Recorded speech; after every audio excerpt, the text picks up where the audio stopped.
The play-in tournament in the NBA has just wrapped up. It was really entertaining, just what the NBA wanted it to be, especially that game between the Lakers and the Warriors. And if you guys want to check out my predictions on the play-in tournament as well, and how I did with those, be sure to check that out as well. But today, we've got the full bracket set up now, and it's the best time of the year in the NBA. Time for the playoffs. And today, I'm going to be filling out my entire bracket and giving you guys all my predictions. For the last 2 years, I've been pretty good at these.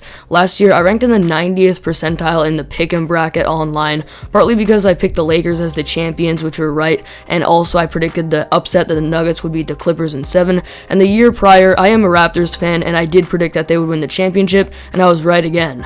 But these brackets can go either way, and it's going to be really interesting to see what my bracket's like this year, because I also have a few hot takes. So let's get into the video. But before we do, if you're new to the channel, make sure you subscribe so you don't miss out on any new videos, and also make sure you guys follow me on Instagram at danieldelari.yt. I'm going to be giving a lot of my thoughts and updates on my predictions on my story on there when it comes to these videos, and like I mentioned, thoughts and updates about the games. So make sure you follow me there. I'm going to be very active on there during the playoffs. With that being said, let's get started. Starting off with the Knicks versus Hawks, and I'm going to go with the Knicks in 5 in this one. They're the much better overall defensive team, and they're the better coach team with Tom Thibodeau, who's a very experienced coach, and he's going to be able to make adjustments in the playoffs. And they have a much better overall offense, and with lots of ball movement and also shooting, whereas the Hawks offense is more one-dimensional, and I just don't think they're as ready for the playoffs as the Knicks are. Julius Randle is going to continue what he's been doing in the recent days. He's going to be the best player in this series, and the Knicks are going to win it pretty easily in my opinion. Next up, we got the Heat and the Bucks, and I'm going to go with the Heat in this one. I don't think their playoff run last year was a fluke. I think the players on this team are legitimately built for the playoffs, and they're going to pull out that zone defense against Giannis and the Bucks just like they did last year. And Giannis is also going to have a really hard time scoring against Bam Adebayo, and that's probably the worst matchup he could possibly have. I just think the Heat team on both ends of the floor matches up really well with the Bucks, and just like last year, they're going to win this series. I'm going to take them in 6 in this one. Next up, we got the Nets and the Celtics, and I actually might have called an upset here if the Celtics still had Jaylen Brown. I thought they were a really good sleeper team in the East, but they don't. He's a really key defensive piece for them, and since they don't have the personnel to guard the Nets' big 3 anymore, I'm going to go with the Nets in 5 in this one. But I don't think the Nets are at a very big advantage, as some people think they are on this entire playoffs. Their big 3 hasn't had a lot of chemistry with each other this entire season, only playing single-digit amount of games with each other because of injuries, and their defense is still bottom 10 in the league, and you need a top 10 defense to succeed at a really high level in the playoffs. But against a Celtics team without Jaylen Brown, they're going to win this series. And finally in the East, we got the 1-8 matchup between the 76ers and the Wizards. And the Wizards have been playing great lately, but ultimately they don't have what it takes, especially on the defensive end of the floor, to succeed in the playoffs. And I'm going to take the Sixers in a sweep in this series. They've been a lot better overall this season, and I said that I don't think their shooting will be as consistent in the playoffs, but I think they will against a team like the Wizards that really doesn't have good perimeter defense at all. And on the other end, the Wizards are really going to have trouble, especially Russ and Beal, scoring inside against Joel Embiid, and on the outside against Ben Simmons. The Sixers are the much better overall team on both ends, and I'm going to take them in this one. Moving on to the Western Conference, the 4-5 matchup here is a rematch of last year, the Clippers and the Mavericks. And again, just like last year, I'm going to go with the Clippers in 6 in this one.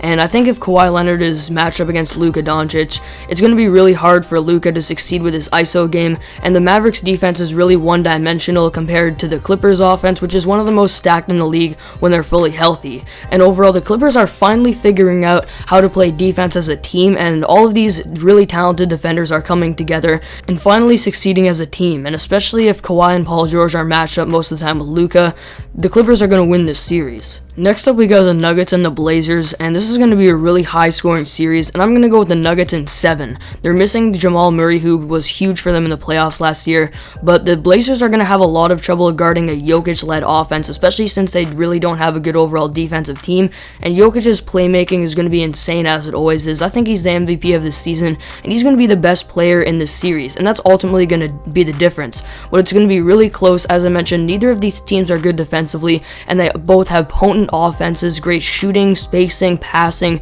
and overall scoring offenses. It's going to be a slugfest, but ultimately in a Game 7, I see the Nuggets taking it. Next up, we got the Suns and the Lakers, and you can make a legitimate argument that fully healthy, these are the two best teams in the Western Conference. And we know the Lakers won that thrilling play-in game against the Warriors, and they definitely don't look like themselves right now with LeBron and AD just coming back, but they're going to start to get into playoff mode in this series, and I'm going to think the Lakers are going to take this one in 6. Ultimately, when they're fully healthy, I still think they're the best team in the West with LeBron and AD, easily the best duo in the league still, and both of these teams have great defenses, great depth, and great overall offenses, and are led by two of the best playmakers in the league, and obviously LeBron and Chris Paul. But the Lakers have the edge with star power, and that's what's going to matter here in the playoffs, and I'm going to go with them in 6. It's going to be a really close series though. And lastly, we got the Jazz versus the Grizzlies here, a 1-8 matchup, and this is going to be a really interesting series since the Jazz are a very good 3-point shooting team, but the Grizzlies are a very good perimeter defending team, and the Grizzlies are a very good interior scoring team,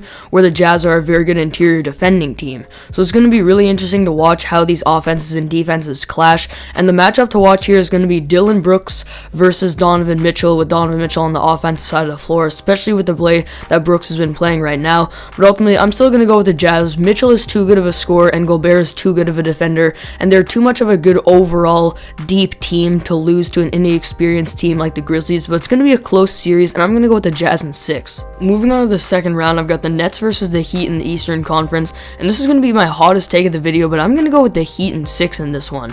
On offense for the Nets, they're going to have a tough time against the Heat zone if they pull that out, because that's probably the best look that they could give to the Nets to try to slow them down a little bit.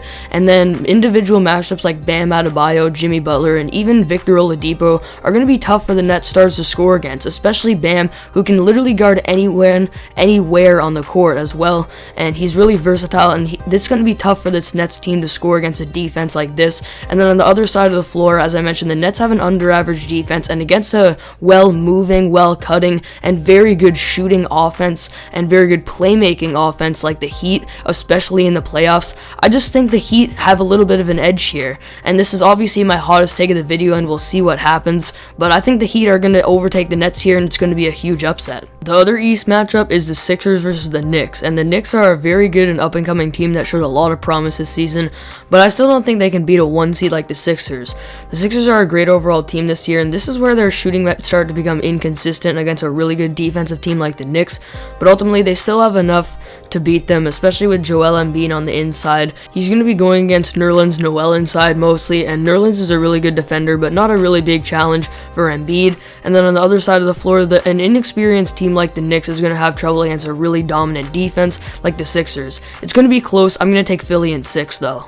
Moving on to the West, we got the 7-seeded Lakers versus the Nuggets, and I'm going to go with the Lakers in 5 in this one. By this time, if everything goes right, LeBron and AD should be relatively healthy and in their prime playoff form, and against a team like the Nuggets who really isn't great defensively, this is going to be a big struggle for them. And then on the other side of the floor, again, the Nuggets are missing Jamal Murray, and against a defense like the Lakers, this is going to be a huge loss for the Nuggets, and unlike the Blazers, the Lakers are actually a team that can guard a Jokic-led offense because they have Anthony Davis and a lot of great off-ball and help defenders. So I'm going to go with the Lakers in this one. They're going to be better on both ends of the floor, and LeBron and AD are going to be dominating. Last matchup of the second round, we got the Jazz and the Clippers, and I'm going to go with the Clippers in 7 in this one. It's going to be a really close series between two great overall teams, but I'm telling you right now, Kawhi's choking in Game 7 last year was a fluke. He's a great player that's very clutch down the stretch in the playoffs, and the fact that the Jazz don't have a one-on-one matchup for him is going to be a problem. And also, the Clippers don't need to rely on inside scoring to be effective offensively, and that's why Gobert isn't going to be as big of a factor in the series. But the Jazz are still a great 3-point shooting team with great defense, and they're going to put up a really good fight in the series, but ultimately the Clippers have the star power to get it done. Moving on to the conference finals, the Eastern Conference final will be the Sixers versus the Heat, and again, at this time the Heat are going to be on a roll with their dominant offense with tons of movement and shooting, and their playoff performers are going to be on fire by this this point, and I'm going to call another upset here and take the Heat going to the finals for the second year in a row.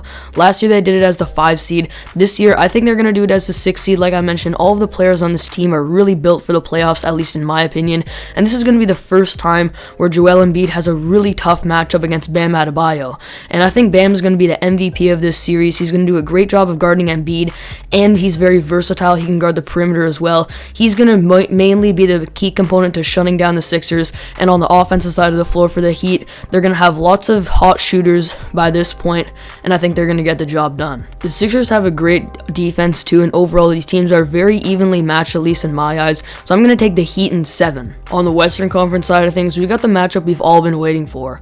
We couldn't get this matchup last year because the Nuggets pulled off the upset over the Clippers, but I think it's going to happen this year. It's going to be the Lakers versus the Clippers in the Western Conference Final, and I'm going to go with the Lakers in 6. By this point, LeBron's still going to be proving that he's the best playmaker in the league, and he's going to be able to do what he does with his amazing passing, playmaking ability, and his IQ, and he's going to be able to pick apart this Clippers defense, and by this point, Anthony Davis is going to be proving that he's still the best defender in the league.